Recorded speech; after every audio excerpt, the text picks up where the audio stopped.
स्वागत है आप सभी का तफ्तीश के इस कड़ी में। मैं हूं आलोक सिंह। तफ्तीश की यह कड़ी खास है उन नौजवानों के लिए जो किसी अनजान के प्यार में दीवाने हैं। दीवानगी भी ऐसी जो उसकी एक आवाज पर, उसके एक इशारे पर कहीं भी चलते। लेकिन कुछ राहें जुर्म के दलदल की तरफ भी जाती हैं। वो दलदल जिसमें रखा एक कदम आपको किसी भयानक परिणाम के खौफनाक अंजाम तक पहुंचा दे।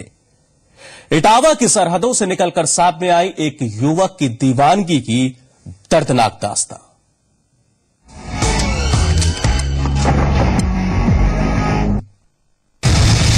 एक हसीना थी,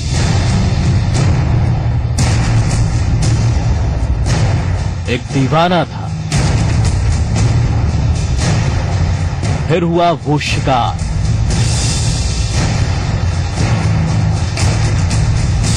फरेब, लालच और धोखा। दीवानगी की दर्दनाक दास्तां।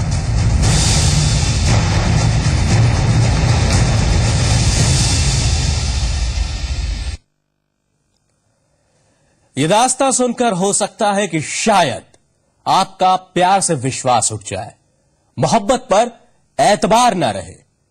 क्योंकि इश्क और एतबार की दुनिया में जब जुर्म दस्तक देता है तो साधारण परिस्थितियों में भी दर्दनाक परिणाम सामने आते हैं। कुछ ऐसे ही परिणामों की यह सच्ची दास्तां सामने आई है इटावा से।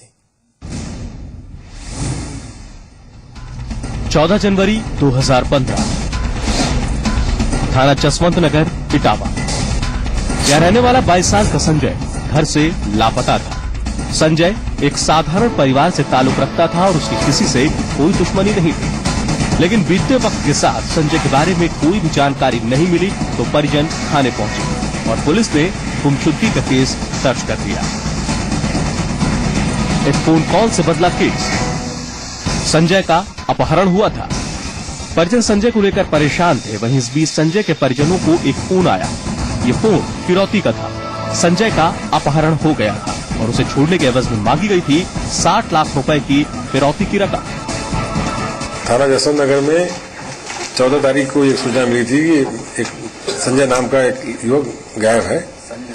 संजय नाम का, उसकी छानबीन की लिए पुलिस टीम में लगाई गई तो धीरे पता चला कि ये उसका अपहरण हो गया है और 30 तारीख को इसका मुकदमा भी दर्ज कर लिया गया। हसीना ने बुना जाल, दीवाने को धोखे से बुलाया। केस ने जब रुख बदला तो पुलिस के तेवर भी तेज हो गए। तफ्तीश शुरू हुई तो एक सन्न कर देने वाला सच सामने आया। वो सच जो साजिश से शुरू हुआ था। ये वो जाल था जिसे बुना था एक हसीना ने और निशाने पर था संजय। ये जान छानबीन से हमारे क्राइम ब्रांच की संदिग्ध कार्रवाई से ये ज्ञात हुआ कि ये गीता नाम की लड़की है जिसने ये संजय को शादी की झांसे में फंसाया और उसको किडनैप करा दिया। 14 जनवरी को वारदात वाले दिन गीता ने संजय को फोन पर बुलाया, उससे मीठी मीठी बातें की और उसे हर हाल में अपने पास आने को कहा। गीता ने संजय को शादी का झांसा भी दिया। संजय प्यार में था और कहते हैं कि प्यार में पड़ा इंसान सही और गलत का फैसला करने में कभी कभी गलती भी कर देता है। संजय से भी एक गलती हुई, लेकिन ये इतनी बड़ी गलती थी जिसका अंदाजा पुलिस तक भी नहीं लगा पाई। अपराध के लिए साजिश तरीके से उन्होंने लड़की भेजा और फिर का अपहरण कराया और पहले भी इस तरह घटनाएं फिरोजाबाद की घटना कर चुके हैं और अपहरण घटनाएं करते किए हैं। इसलिए उन्होंने कहा कोई गैंग नहीं, ऑलरेडी एस्टेब्लिश गैंग है, घटना कर रहे हैं। प्यार के बदले व्यापार, बदमाशों के चंगुल में फंसा संजय। संजय जब गीता से मिला तो पूरी प्लानिंग के साथ गीता उसे उस रास्ते पर लेकर निकली जहां बदमाश पहले से ही संजय की घात में थे। संजय को शायद चीखने का मौका भी नहीं मिला। क्या हुआ संजय के साथ?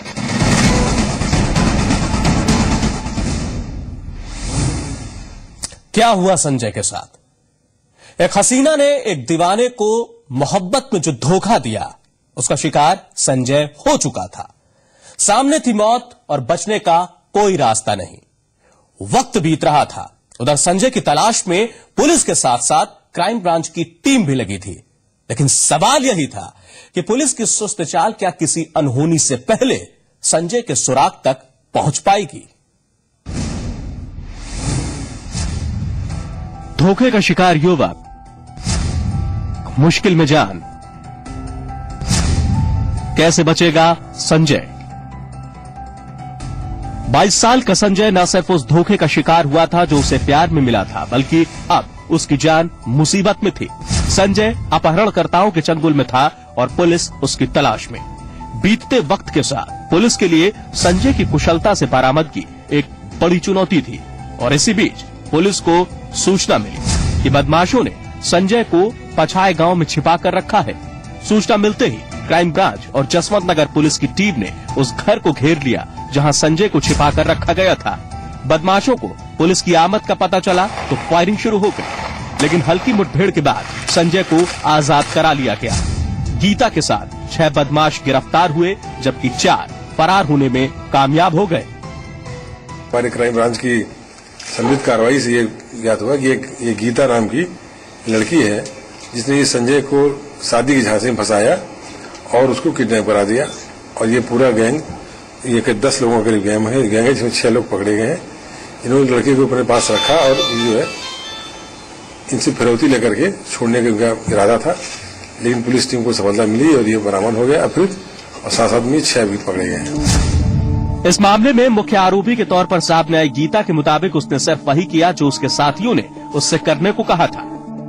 जो पिंटू नाम का लड़का है उसने मुझे वहाँ से भिजवाया, तो उसने कहा कि इन लोगों के साथ जामने की क्या करवाएंगे, कि जो करवाएंगे वो करना, अभी तो ये साथ में रहेंगे। तो उसके बाद जब लड़के के नंबर इसने दिया तब बताया कि तुझे ऐसे ऐसे इस लड़के को फंसा के बुलाना है जगह, बस और कुछ नहीं करना है। तो मैंने उस लड़के से बात की और उसे फंसा कर बुलाया मंदिर से। वहीं अपने दर्द को बयां करता संजय भी सामने आया। मेरी गाड़ी मैं रोक ली और मेरी गद्दी मुझे उतार के और लात मार के गाड़ी दूर कर दी और मुझे जंगल में ले गए खींच के। और फिर बाकी बाद फिर गड्ढे में डाल दिया। गड्ढे के डालने के बाद 24 घंटे बाद निकाला गड्ढे में से। फिर उस दिन वहाँ से लेके गया 8 दिन जंगल में रखाया, 8 दिन फिर घर में रखाया। गीता भले ही अब अपने आप को बेकसूर बता रही हो, लेकिन संजय को गुमराह करने वाली गीता ही थी। गीता के गुनाहों का हिसाब तो कानून करेगा ही, लेकिन इस घटना ने साफ कर दिया है कि जब भी आप किसी पर एतबार करें तो उससे पहले उसके बारे में पूरी जानकारी हासिल कर लें, क्योंकि हो सकता है हमारे समाज में फिर कहीं कोई और गीता हो। हरिओम त्रिवेदी, इटावा, जी मीडिया। जुर्म की दुनिया से आज एक और बड़ी खबर आई। धारा सिंह गिरफ्तार। जी हाँ, ये वही धारा सिंह है जो जुर्म की दुनिया से काली कमाई करके सफेद पोश बनना चाहता था, लेकिन उसके मंसूबे पूरे होते उससे पहले ही उसका यह ख्वाब टूट गया। यूपी, एमपी और राजस्थान के लिए सिरदर्द बना कुख्यात बदमाश धारा सिंह आखिरकार यूपी एटीएस के हत्थे चढ़ गया।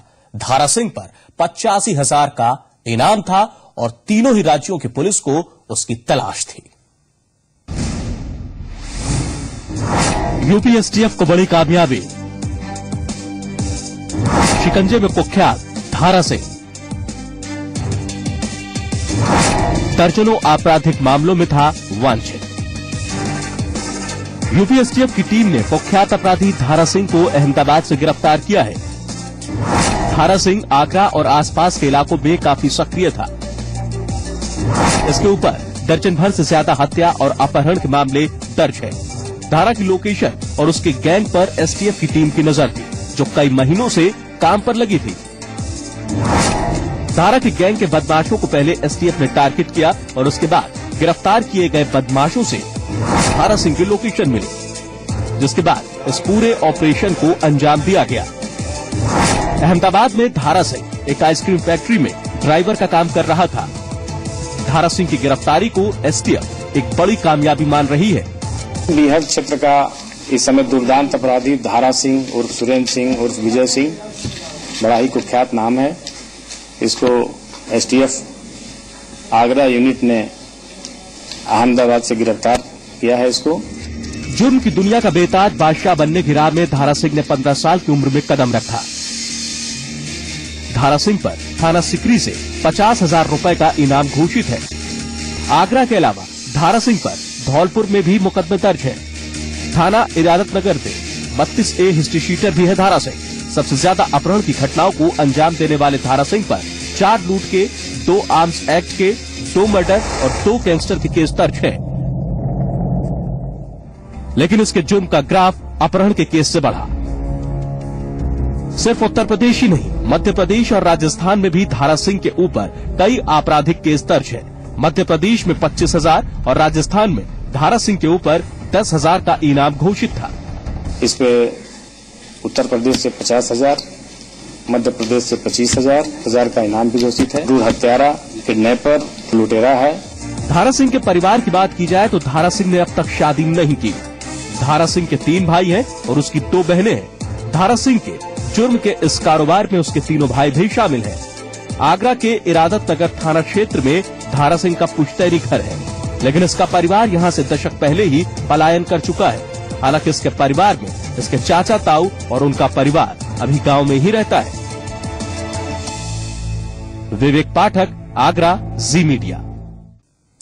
और अब बात सैकड़ों कंकालों के सच की। उन्नाव में पुलिस लाइन में मिले नरकंकालों की जांच में जुटे डॉक्टरों की 5 सदस्यीय टीम के हाथ अभी तक कुछ नहीं लगा है। इतना ही नहीं, अब तक की जांच के बाद मामला और उलझता नजर आ रहा है।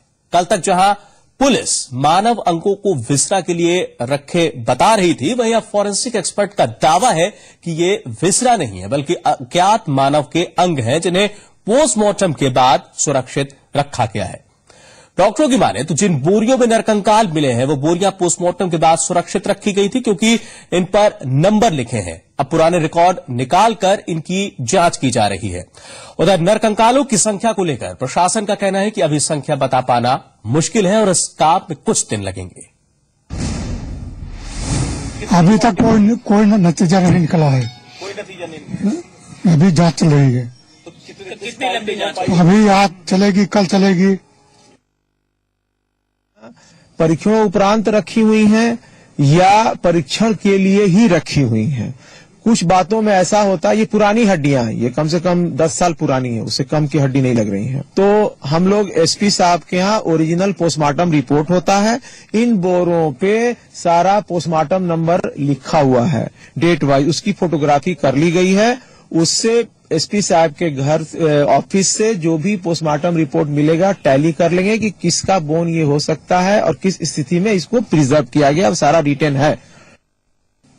उम्मीद लगाई जा रही थी कि घंटों की मशक्कत के बाद जांच टीम ये पता लगा पाने में कामयाब रहेगी कि आखिर सैकड़ों की तादाद में मिले इन नरकंकालों के पीछे सच क्या है।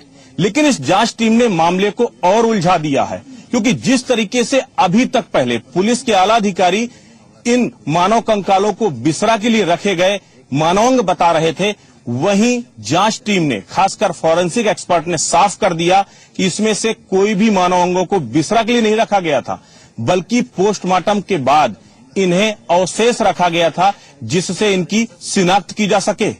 इतना ही नहीं, इसके बाद इसका भी खुलासा हुआ है कि 1980 के बाद से अब तक यहां पर मानवांग रखे हुए हैं, यानी लगभग 27 सालों तक इन मानवांगों को यहां रखा गया और ना तो इनका डिस्पोजल किया गया और ना ही अब तक ये तय हो पाया कि आखिर इनमें से कितने ऐसे मानवांग हैं जिनको डिस्पोजल किया जाना है और कितने ऐसे हैं जिनमें कोर्ट की कार्यवाही लंबित है। तो कुल मिलाकर अगर ये कहा जाए कि नतीजा वही ढाक के 3 पात है तो गलत नहीं होगा। लेकिन इस पूरी जांच के दौरान बड़ी प्रशासनिक लापरवाही भी सामने आई है। उन्नाव से सहयोगी प्रसून शुक्ला और कैमरा पर्सन मनीष श्रीवास्तव के साथ ब्रजेश श्रीवास्तव, जी मीडिया। तो क्या इन 27 सालों का राज, आखिर 27 सालों से ये नरकंकाल वहां क्यों रखे गए हैं? पूरे प्रशासनिक सिस्टम पर कई सवाल उठे, तो जवाब देने के लिए आला अधिकारियों को आना पड़ रहा है। लखनऊ में डीआईजी आर.के. चतुर्वेदी के मुताबिक जांच के बाद 74 विसरा जार और 57 बैग नरकंकाल मिले हैं, जिसमें 6 क्षतिग्रस्त हुए। कुल मिलाकर के कुल 74 तो विसरा के जार निकले उसमें, जिसमें 58 जार ऐसे हैं जिन पे लेबलिंग मौजूद है। ये किस प्रकरण से संबंधित, इसकी जीडी रपट का क्या संख्या है, ये सारी चीजें उसमें मौजूद हैं। 47 बैग ऐसे निकले हैं जिनमें लेबलिंग है, मतलब वो कहीं न कहीं किस प्रकरण से संबंधित है उसको हम लोग ट्रैक कर सकते हैं। और 6 पैकेट ऐसे हैं जिसमें से 2 लकड़ी के बॉक्स थे जो दीमक खा जाने की वजह से उसकी जो भी अस्थियां उसमें रखे थे वो बिखरे हुए थे। जी संगम ने उन्नाव में नरकंकाल मिलने की घटना के बाद कई जिलों में रियलिटी चेक किया। नरकंकाल मिलने के बाद उन्नाव में 4 सदस्यीय जांच टीम ने मौके पर पहुंचकर दिन भर नरकंकालों की गिनती की। गिनती कल भी जारी रहेगी। उधर भदोही में खुलासा हुआ है कि कई सालों से विसरा का निस्तारण नहीं हुआ और 250 से ज्यादा विसरा शौचालय और कूड़े के ढेर में फेंक दिया गया। जी संगम पर खबर दिखाए जाने के बाद मामले की जांच के आदेश दिए गए हैं। कानपुर के थाना कोतवाली की खूंटी के माल मुकदमा के नाम पर पोटलियां लटकती मिली। कोहना थाने के मालखाने में माल मुकदमा की जगह शस्त्रागार खुला हुआ है और विसरा हड्डियां और केस से जुड़ी प्रॉपर्टी खूंटी से लटकती या फिर खुले में सड़ती मिली। गोरखपुर में पुराने पोस्टमार्टम हाउस में कुछ विसरा और नरकंकाल मिले, जहां लावारिस शवों का दाह संस्कार करवाने के लिए 3,000 रुपए स्वीकृत किए गए। तो शाहजहांपुर में जांच के लिए अंगों के छोटे टुकड़े ही रखे जाते हैं। उन्हें उस समय प्रिजर्व किया जाता है जब मौत का कारण साफ नहीं होता।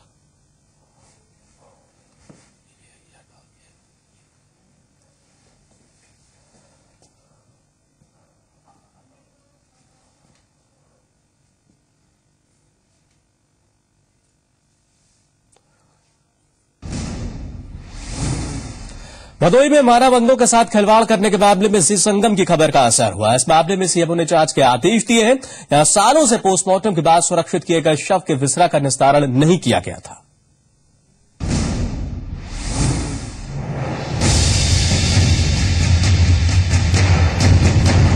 उन्नाव और फिर भदोही से सामने आई ये वो 2 तस्वीरें जो ये बता रही हैं कि सूबे का स्वास्थ्य महकमा और प्रशासनिक अमला किस तरह से यहां काम कर रहा है।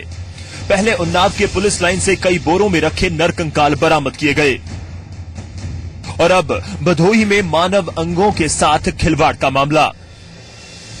सिलसिलेवार सामने आए ऐसे मामलों ने उत्तर प्रदेश के पूरे प्रशासनिक सिस्टम को सवालों के घेरे में ला खड़ा किया है। उन्नाव की पुलिस लाइन में मिले सैकड़ों नरकंकालों के बाद भी भदोही स्वास्थ्य महकमा नहीं जाग रहा है। मानव अंगों के साथ स्वास्थ्य विभाग ने यहाँ बड़ा खिलवाड़ किया है। भदोही में खुलासा हुआ है कि पिछले कई सालों से जिले में पोस्टमार्टम के बाद सुरक्षित किए गए शवों के विसरा का आज तक निस्तारण नहीं किया गया है। यही नहीं, 250 से ज्यादा विसरा को पुराने जिला अस्पताल के शौचालय में फेंक दिया गया है। यहाँ डॉक्टरों का भी मानना है कि 250 से ज्यादा विसरे अभी ऐसे हैं जिनका निस्तारण नहीं हुआ है, जिनका 6 महीनों में निस्तारण हो जाना चाहिए था। प्रशासन की दलील है कि पिछले 4 साल से स्वास्थ्य विभाग इन विसरा को पुलिस को सौंपता आ रहा है, लेकिन प्रशासन के पास इस सवाल का कोई जवाब नहीं कि आखिर किसकी लापरवाही की वजह से पहले 10 साल से ज्यादा के विसरा अस्पताल के शौचालय और कूड़े के ढेर में फेंके गए। और तो सन 94-95 लिखा पड़ी हुई थी इसके पहले, तो निस्तारण नहीं हो पाया अभी। जिला अस्पताल के शौचालय से बरामद विसरा अब ना तो पहचान के लायक है और ना ही इनसे जांच में मदद ली जा सकती है। ऐसे में सवाल ये है कि इस लापरवाही के लिए आखिर किसे जिम्मेदार माना जाए। आरोप है कि यहाँ पर विसरा के निस्तारण के लिए कई बार रिपोर्ट भी भेजी गई, लेकिन आला अधिकारियों की लापरवाही की वजह से हुआ कुछ भी नहीं। मामले पर कोई भी आला अधिकारी अभी कुछ भी बोलने से कतरा रहा है, लेकिन यह बात जरूर सच है कि जिस तरह से कूड़े के ढेर में बिसरे फेंके गए हैं वह स्वास्थ्य विभाग की कार्य प्रणाली पर बड़ा सवाल खड़ा करता है। दिनेश पटेल, जी मीडिया, भदोही। एटा में नाबालिग से गैंगरेप का मामला सामने आया है। मामला अहमदाबाद गांव का है, जहां 15 साल की नाबालिग को 5 दबंगों ने जबरन उठाया, उसे खेत में ले गए और उसके साथ हैवानियत को अंजाम दिया। एटा में दरिंदगी, नाबालिग से गैंगरेप, गांव के दबंगों पर आरोप। एटा में नाबालिग से गैंगरेप का मामला सामने आया है। मामला अहमदाबाद गांव का है, जहां धुंधलके में छिपी इस 15 साल की नाबालिग लड़की के साथ दरिंदगी की वारदात अंजाम दी गई है। आरोप किसी और पर नहीं बल्कि गांव के ही 5 दबंगों पर है। दबंगों ने हैवानियत को उस वक्त अंजाम दिया जब नाबालिग लड़की किसी काम से खेत में गई हुई थी। आरोप है कि गांव के ही 5 आरोपियों ने उसे जबरन उठा लिया और खेत में ले जाकर 2 लोगों ने उसके साथ दुष्कर्म किया। फांस लेने गए हम, वहाँ पर ना जबरदस्ती ना गोरिया भर के मुदाब के ले कोठरी में। कितने लोग थी? 5। तो कितने लोगों ने आपके साथ बुरा काम किया? 2। अच्छा, नाम मालूम है इनके? हाँ। क्या नाम है? अरविंद और दिनेश। पीड़ित को बेहोशी की हालत में छोड़कर आरोपी फरार हो गए। बाद में परिजनों ने उसे मौके से बरामद किया और अस्पताल पहुंचाया गया। एक लड़की के साथ रेप हुआ था, उसमें 2 लोगों के खिलाफ मुकदमा पंजीकृत किया गया है। इनकी गिरफ्तारी के लिए लगातार दबिश दी जा रही है। ये घर से भागे हुए हैं। वो विवेचना में जो लोग भी आएंगे उनके खिलाफ सख्त से सख्त कार्रवाई की जाएगी। गिरफ्तारी नहीं हो सकी है, मुलजिम घर से भागे हुए हैं। पुलिस ने पीड़ित के पिता की तहरीर पर 2 लोगों के खिलाफ मामला दर्ज कर लिया है। आरोपियों की सरगर्मी से तलाश तेज कर दी गई है। वहीं इस वारदात के बाद से इलाके के लोगों में काफी गुस्सा है। मोहम्मद आरिफ खान, जी मीडिया, एटा।